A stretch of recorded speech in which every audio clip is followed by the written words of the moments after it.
प्रभु यीशु मसीह के नाम में आप पे अनुग्रह शांति बहुत ऐसे बना रहे। आज का बाइबल अध्ययन जॉन चैप्टर 14 वर्स 21 टू 26 रहेगा और हम वर्स 21 से पढ़ना शुरू करते हैं और देखते हैं परमेश्वर का वचन हमें आज क्या सिखाता है।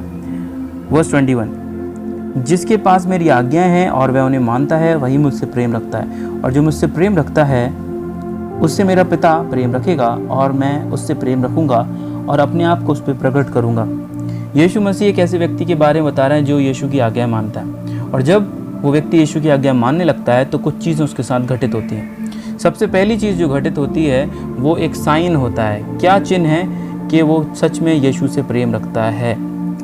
ठीक है। दूसरी चीज़, पिता उससे प्रेम रखता है। तीसरी चीज़, यीशु उससे प्रेम रखते हैं। और चौथी चीज़, यीशु मसीह अपने आप को उस पर प्रकट करते हैं। ठीक है जी। तो ये चार चीज़ें उस व्यक्ति के साथ हो रही हैं। क्या आप यीशु को देखना चाहते हैं? अगर आप यीशु को देखना चाहते हैं तो बड़ा आसान सा आंसर है, उसकी आज्ञाओं का पालन करना शुरू कर दें, क्योंकि वो कहता है और अपने आप को उस पर प्रकट करूँगा। इसके साथ साथ एक और ब्लेसिंग जुड़ी है, आगे की हम वचन पढ़ेंगे।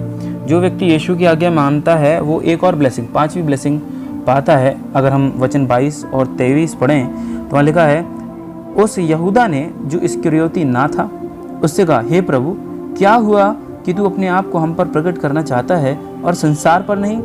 यीशु ने उसको उत्तर दिया, यदि कोई मुझसे प्रेम रखेगा तो वह मेरे वचन को मानेगा और मेरा पिता उससे प्रेम रखेगा और हम उसके पास आएंगे और उसके साथ वास करेंगे।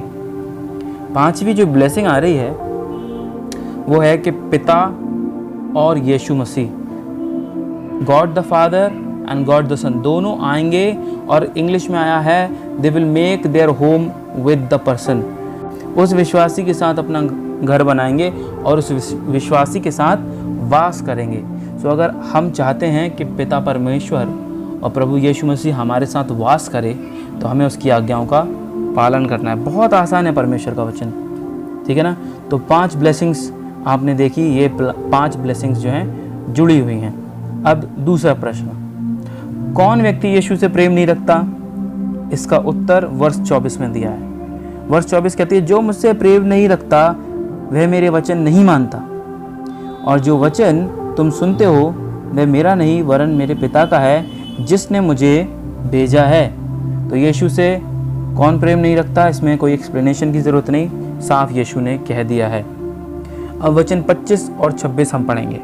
वहाँ लिखा है, यह बातें मैंने तुम्हारे साथ रहते हुए तुमसे कहीं, परंतु सहायक अर्थात पवित्र आत्मा जिसे मेरा पिता मेरे नाम से भेजेगा वह तुम्हें सब बातें सिखाएगा और जो कुछ मैंने तुमसे कहा है वह सब तुम्हें स्मरण कराएगा। हमने वचन 25 और 26 पढ़ा, और वचन 26 में भी 5 बातें हैं जो हम पवित्र आत्मा के बारे में सीख सकते हैं, जो यीशु मसीह ने बताई हैं। सबसे पहली चीज़, जैसे पिछले अध्ययन में हम सीख रहे थे कि एक सहायक आएगा, मैं तुम्हें एक और सहायक दूंगा। सहायक अर्थात पवित्र आत्मा, तो इस सहायक का नाम पवित्र आत्मा है, पहली चीज़। दूसरी चीज़, पवित्र आत्मा को पिता भेजते हैं। ठीक है।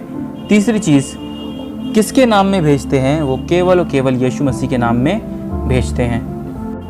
अब हमेशा याद रखिए कि ऐसा क्योंकि यीशु के नाम में ही भेजते हैं। एक बड़ा अच्छा सा एग्जाम्पल मैं आपको दूंगा।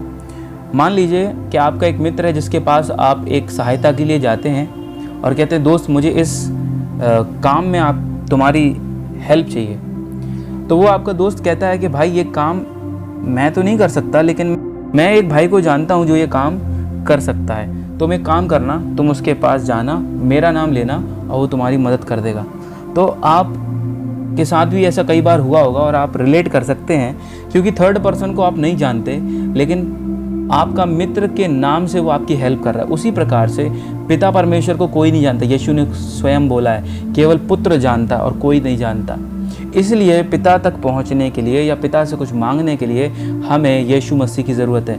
यीशु के नाम से जब हम पिता को रेफ़र करते हैं तो हम वो सब चीज़ें एक्सेस कर सकते हैं या वो सब चीज़ें प्राप्त कर सकते हैं जो प्रभु यीशु ने अपने वचन में हमसे वायदे में कहा है।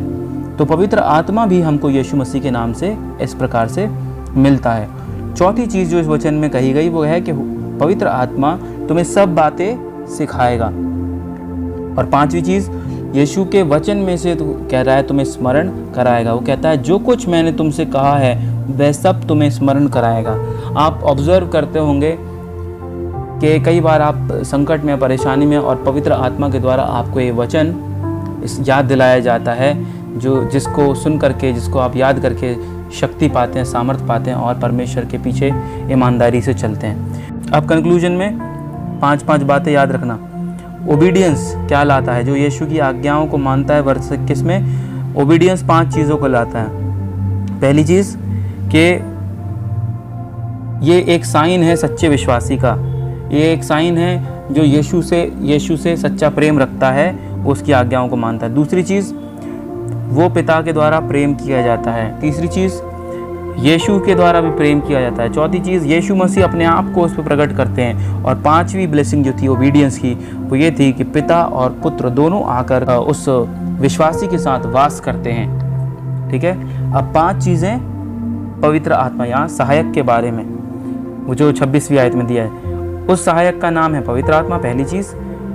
दूसरी चीज़, पिता उस सहायक को यानी पवित्र आत्मा को भेजता है। तीसरी चीज़, केवल यीशु के नाम से हम उस पवित्र आत्मा को पा सकते हैं। चौथी चीज़, पवित्र आत्मा हमें सब बातें सिखाता है। और पांचवी चीज़, वो हमें यीशु की बातों में से हमें याद दिलाता है परमेश्वर के वचन को। तो दोनों चीज़ों को अगर हम मिलाएं तो होता क्या है? अगर हम आज्ञा का पालन करते हैं, पिता और पुत्र दोनों आकर हमारे साथ वास करते हैं, पुत्र अपने आप को हम पे प्रकट करने लगता है। और जब हम पवित्र आत्मा पा लेते हैं तो पवित्र आत्मा हमारी सहायता करने लगता है परमेश्वर के वचन को याद रखने में, सब चीज़ें सिखाने में।